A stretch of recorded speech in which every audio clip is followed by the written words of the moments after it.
Hey friends, I'm Scott Hanselman. This is another episode of Hansel Minutes. I'm here with Hariharan Jayaraman. How are you, Hari? I'm doing great. Thanks for having me here. Fantastic. And we're going to learn about Terraform. That is correct. Okay. That's what's going on now in the open source world, and lots of people want to use Terraform. Mm-hmm. And this is from HashiCorp. What does Terraform do? So we all know that we need some tool to deploy resources on cloud, right? Mm-hmm. I mean, we use ARM in our case, or you use Portal, or you use the SDKs, or you may as well make REST calls if you had it, right? People do the same in AWS. You know, they use their APIs. They would want to use CloudFormations or some other tools. The problem space here is that enterprises are getting confused. Like, they don't want to train their DevOps engineer in one tool. Oh, I love JSON, or do I love YAML, right? And so what HashiCorp started solving this problem by using Terraform. What this tool does is creates a common format that allows developers or DevOps engineers to get used to one format to describe all of their resources. That allows them to go and use the same format to go and describe resources for AWS or for that matter for Azure. Right? So this allows people to develop their infrastructure as code. So this is actually setting the principles of infrastructure as code. So you can define your resources as code and then deploy it. How does this relate to Azure Resource Manager, which of course is Azure specific, but also a way to describe resources? So in some sense, it is just building on top of Azure Resource Manager. So all the APIs that we have today, it uses the Go SDK. And Terraform is completely written in Go, so it just uses our Go SDK and calls our APIs. So it's similar to Azure Resource Manager, but it is slightly more, right? It allows for state management. So this is something that folks really like. So you can actually not only deploy and describe your resources, but you can also plan for it. I'll give you a quick example in terms of how this works. So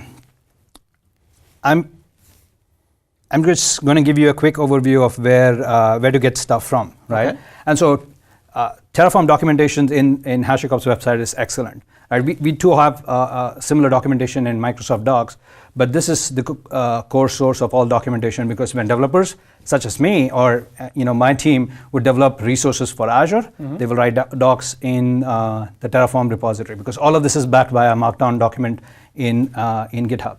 So just starting forward, it gives you a quick overview of how to get Terraform down, right? So what I've done is I quickly created a service principal.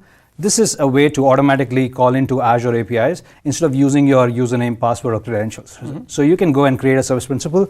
The documentation gives you a quick example of how to use the Azure CLI to quickly go and create a service principal. Once your service principal is created, you create an environment variable with these service principles, and then you're all set.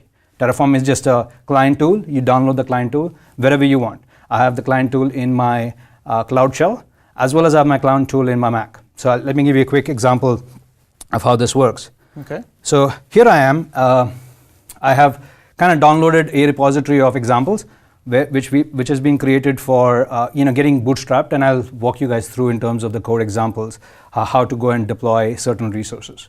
So I have prepped my Cloud Shell environment with the repository. I just did a git clone of the Azure RM repository, and I have Terraform in here, right? So the first thing that I did was I just have Terraform running as is in my Cloud Shell environment. What I did was I just added Terraform as in the environment variable in the path. But guess what is happening? We are trying to get Terraform front and center and become a part of Cloud Shell by default. So when anybody pops up their Cloud Shell, they will have Terraform by default. Nice. So I'm in an example of SQL database, right? So giving a quick example of what this looks like. So Terraform is just like ARM, right? You define your set of resources that you want to go and create, and then it goes and creates that.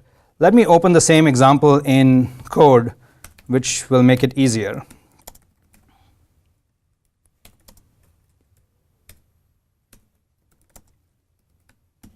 So these .tf files are the Terraform. That is correct. Source code files. So any place where you want to run Terraform looks at main.tf and associated TF file. So TF is your Terraform file. This is basically a JSON-like format is called HCF, right? It's Hashi configuration format, right?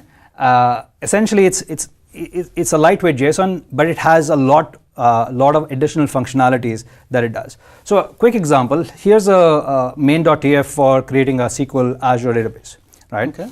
And so like every resource in Azure, you need a resource group, right? And so you define your resource group, and it can take variables, right? So you can actually put this in your DevOps automation chain, so you can pass variables and it'll take that and create those, right?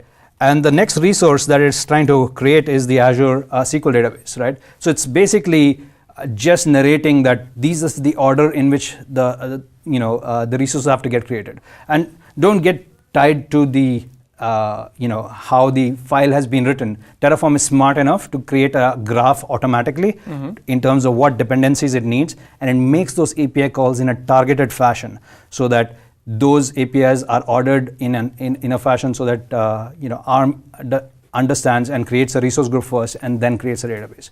So it's a quick example. Now how all this magic is happening is when I first created my service principal, I got my subscription ID, my client ID, the client secret, and tenant ID. These are the things that you get when you create a service principal. And essentially, in your DevOps automation chain, you just have an environment populated with this. When you run Terraform apply, it'll simply look at this and say, yeah, I need to go and apply a new resource on Azure, right? So let's see this in action. The first thing that I can do is I'll init the directory with Terraform, right? So when I do Terraform init, it'll actually look at, okay, what do I need to do? It'll get the right provider for Azure. If you're doing this for AWS, it'll go and get the AWS stuff. Once this directory is init, it's basically trying to store the local state on the directory where it's getting executed from. And you can change this configuration later on. I mean, HashiCorp also has an enterprise product where you can do more involved activities. So I do Terraform plan. So plan is like what if? Exactly. This is the key selling point for Terraform and why most people like this, right?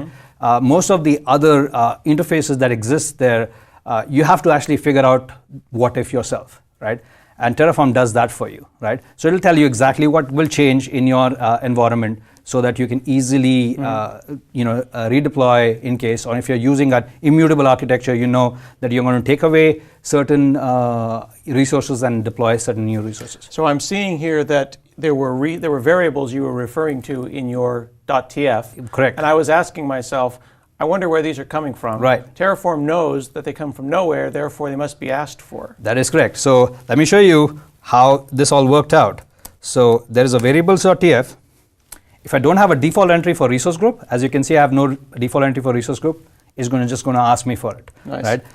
I don't have a default entry for SQL admin user or SQL password. It's going to ask me for it. Nice. And you can automate population of these variables based on your DevOps workflow. So if you have a Jenkins pipeline where you want to go and quickly deploy a database resource, or you deploy a bunch of VMs to do a Hadoop job, you can actually pre-populate all of this and Terraform will take care of it, right? So you do a plan, you fill it out as if you are really doing a deploy, and at the end it'll tell you what it would do, but exactly. It doesn't really do it. So let me show you a quick example of how this is going to be. So let's say this is my resource group, and I create a SQL admin as my user, and I do SQL admin pass.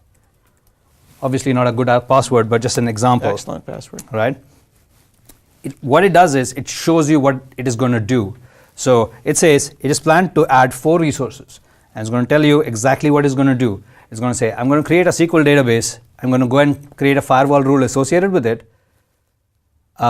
And then I have a resource group associated with the entire resource structure that I have. And then finally I have a SQL server that I also want to go and create. And it looks like you could have said plan-o and saved that plan as an output, kind of half. You've cocked the gun but not pulled the trigger. Exactly, right? So in case you want some code reviews, right? Because this is all infrastructure as code, right? You want to make a change in your production environment, you make a plan-o, you send it for a code review to your peer and say, yeah, this is good. And once this is done, you can simply go and apply this. So I have done the plan. I know that, okay, there's not going to be much change because I'm adding new resources. I can simply now go and say apply, right? And if I had the saved plan, I could have just passed this in and apply. But I have to now put the values again, just so that because Terraform does not know what to apply. Right, you didn't save the plan. So real quick. It's interesting where it says plan 4 to add, 0 to change, and 0 to destroy. It almost feels like Git for the cloud. It is Git for the cloud, right? So while this is happening, it's going to go now use my service credentials. It's going to go first create a resource group, right? And it's going to tell you exactly what it is doing. So the first step it is doing is creating a resource group. If you look at the location, the location was the default location that I provided. I could change the location as well. So now it's deploying in South Central US. I could decide West And US. I assume that when names or things you can't know a priori happen, they can be pulled into a variable that can be then used later. That is correct, right? And so, like for example, the name of the SQL server might want to be known by the absolutely. web server. So while this gets created, right, each of these resources, when it gets created, you can cross-reference these resources just the way you have here like right for there, resource group. resourcegroup.rg.name, resourcegroup.rg.name, correct. which came from another variable. Exactly, right? And so Terraform does this magic about creating the graph and actually knows what all entities are participating in creating new resource. So just taking a quick look back, it's going and talking to Azure at this point in time. It's going to go and create the database. The database will come up, and once it is done, it's going to say, yeah, it's all done. There it is. Right? So here it just quickly says the apply is complete. It has added 4 resources, right? And it has 0 changed and 0 destroyed. Now I can do the same thing here by saying Terraform destroy. Now the important thing is it needs to know what resource group to destroy. When I say what resource group to deploy, it's going to ask me the same values again. And what I can change all of this by changing the variables. So quickly going back, if I go and change the variables and say, hey, my defaults were this, and that would make it easier to destroy and to automate all of this stuff. Precisely. So you can quickly go and change what you want to destroy, and Terraform will look at the state and say, okay, this is what you want to destroy. It will cross-reference with his own state and say, yeah, this is fine, I need to destroy this. So people can use this now, they can familiarize themselves with it now. There's an Azure Resource Manager provider for Terraform. That is correct. You saw how that got downloaded when you said Terraform init. Exactly. And the best part is that we have a large community already actively developing different resources. So we have support for various different resources. I just showed you SQL right now. You could deploy VMs, you could deploy VMSS, you can do extension deployment, you could actually go create more complex topology. So what I did was a simple database. Let me show you something more complex, right? Where you can deploy 2 VMs, put a load balancer on top of it, and have a end-to-end application running, right? Or even taken further, where I can have a VMSS deployment done, or even set up a Hadoop cluster.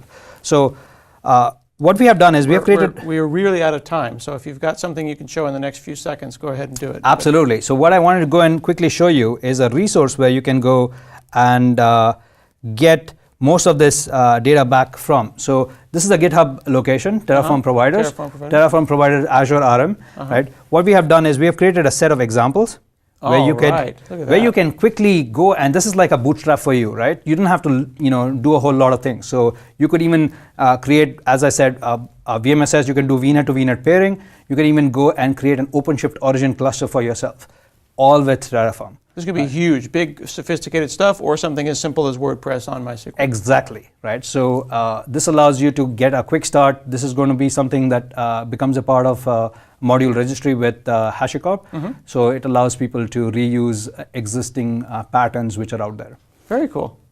So people can start using Terraform today. It's an active community. You can see that people are putting code in right now. Correct. There's an examples repository that we'll be sure to link to at the bottom of the show. And at some point, it might be built into the Cloud Shell, but it's easy to integrate into the Cloud Shell today. Exactly, right? Fantastic. And all this is happening, and we are constantly developing. So developers out there, you want to develop for Azure RM provider, there's a lot of opportunity. All right, I am learning all about HashiCorp's Terraform and how I can use it to talk to Azure here on Azure Friday.